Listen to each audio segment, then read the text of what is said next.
예, 박정훈입니다.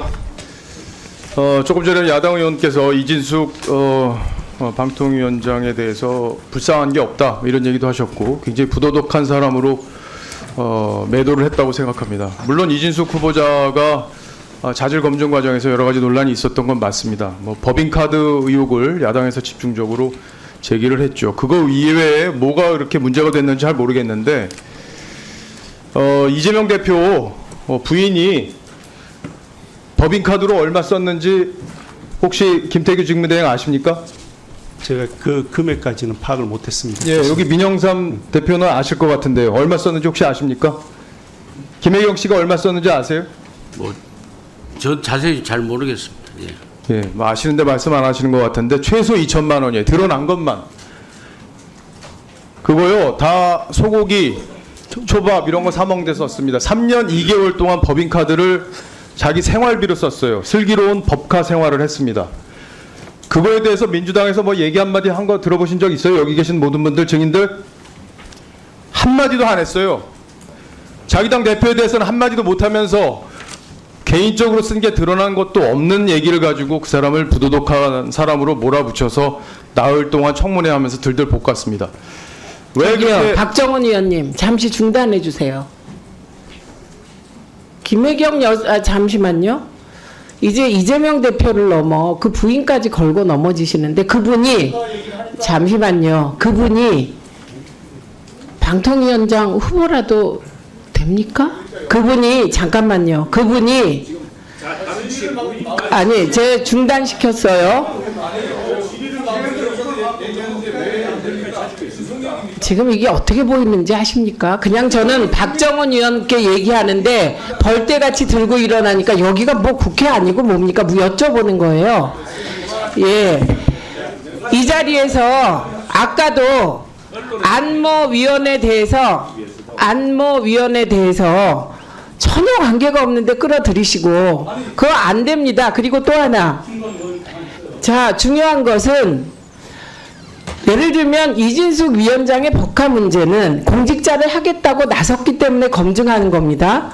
그러면 여기가 검증 다 하고 있습니다. 그런데 중요한 거 김혜경 여사가 공직하겠다고 나섰습니까? 과방위에서 나섰습니까? 자, 운영이 가세요. 운영이 가시고요. 더 해보세요. 자, 만약에 김현 간사님, 만약에 무관한 사람 계속 끌어들이시면 마이크 꺼버리겠습니다. 그냥 질의를 하세요. 질의를 하세요. 질의를. 그리고 무관한 사람, 전혀 무관한 사람 끌어들이지 마십시오. 무관합니다.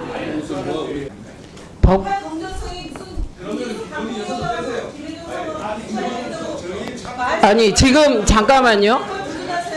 박충건 의원님 말씀 잘하셨는데 우리가 여기서 김건희 여사 법카 문제 얘기한 민주당 의원 계십니까? 계시나요? 누가 김건희 당이라고 했어요? 본인이 그렇게 생각하세요? 자, 좀 지혜롭게 하시죠. 지혜롭게. 예, 지혜롭게 하시죠. 하세요. 더 하세요. 더. 예, 더 얘기하세요. 예. 아까 물었잖아요. 민영삼 위원 콕 찍어서 이 어떻게 그 코바코 사장을 꼭 찍어서 그 X를 묻습니까? 지금 이게 있을 수 있는 일입니까, 사실?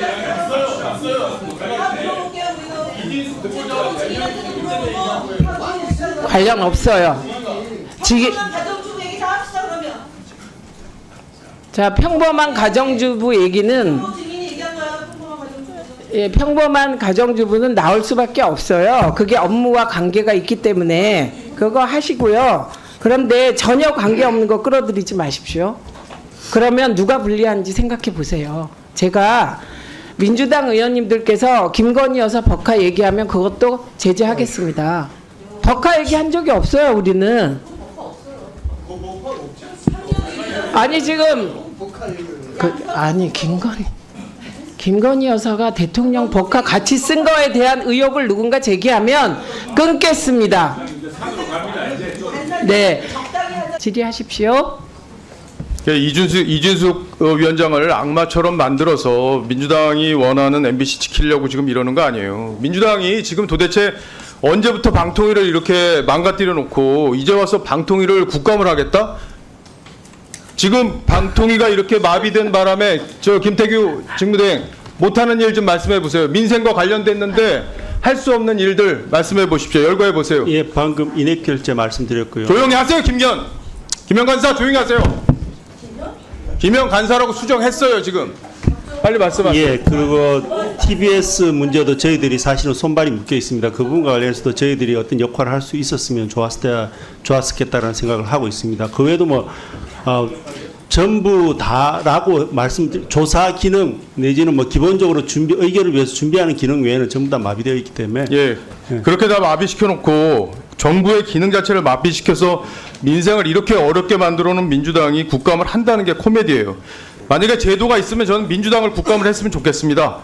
어떻게 민주당이 방통위를 국감을 한다고 지금 나설 수가 있어요? 그럴 자격이 있습니까? 지금 MBC 하나 지키겠다고 이 난리통을 만들어 놓고 PPT 띄워주세요.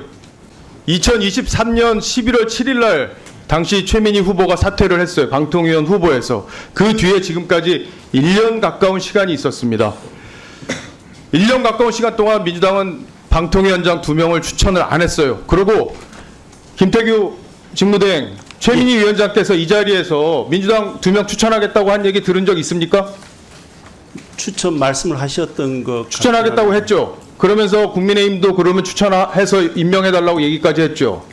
근데 민주당 지금 추천하고 있습니까? 지금 안 되는 걸로 알고 있습니다. 왜 어떻게 알고 계십니까? 11명까지 공모하는 절차까지 해놓고 지금 추천 절차 중단했죠. 언론을 통해서 충분히 다 듣고 있는 내용이라서요. 저는 그렇게 알고 있습니다. 그러니까요. 예. 어떤 계산을 통해서 추천을 하겠다고 했다가 계산이 안 맞으니까 다시 추천을 안 해서 방통위를 다시 일할 수 없는 상태로 방치하고, 그리고 헌법재판소를 3명을 추천을 또 2명을 추천해야 돼. 그것도 지금 미루고 있고, 그래서 결과적으로 탄핵 사태가 계속 지속되게 만들어서 방통위를 사실상 무력화한 거 아닙니까? 저희들이 제일 우려하는 부분이 그런 부분들입니다. 헌법재판소에서 빨리 결정을 좀 해줬으면 하는 것들이 저희들 바람이고요. 헌법재판소의 결정이 늦어지기 때문에 헌법재판소 결정이 늦어지는 만큼 직무가 정지될 것이고, 그만큼 방통위 기능은 무력화될 겁니다. 그래서 헌법재판소 기능이라도 빨리 빨리 결정을 해줘야 되는데, 문제는 뭐냐면 헌법재판소 기능조차도 지금 마비될 지경 위험에 처해 있기 때문에 그 부분이 저희들 더 우려스럽습니다. 그리고 헌법재판소가 저런 상태에서 마비 상태가 지속된다면 그 기간만큼 역시 저희들 기관도 같이 수반돼서 정부가 제 기능을 못하게 만드는 거잖아요. 그죠? 헌법재판소 3명의 임기가 10월 17일 날 끝나요. 며칠 안 남았어요. 예. 근데 추천 절차 지금 진행이 안 되고 있죠. 예.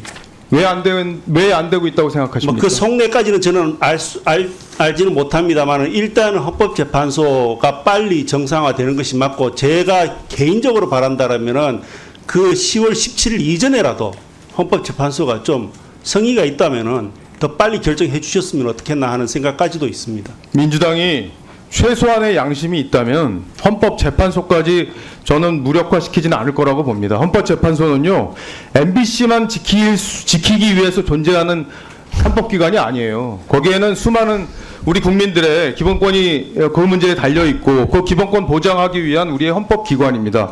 그런데 MBC 지키겠다고 거기까지 마비시킨다는 것은 정말 후한무치에도 너무한 것 같습니다. 재판의 신속은 민사소송이건 형사소송이건 일반적으로 다 대명제로 선언하고 있는 겁니다. 그래서 신속한 재판은 그 어떤 명분으로라도 침해될 명분이 훼손되지 않습니다. 예, 그렇기 때문에 마지막으로 하나 더 여쭙게요. 예. 그 지금 박문진 이사 선임과 관련해서 가처분 신청이 그 김명수 사법부에서 아주 친분이 있는 판사 때문에 지금 이게 아주 이례적인 결정, 이해하기 어려운 결정이 1심에서 나왔죠.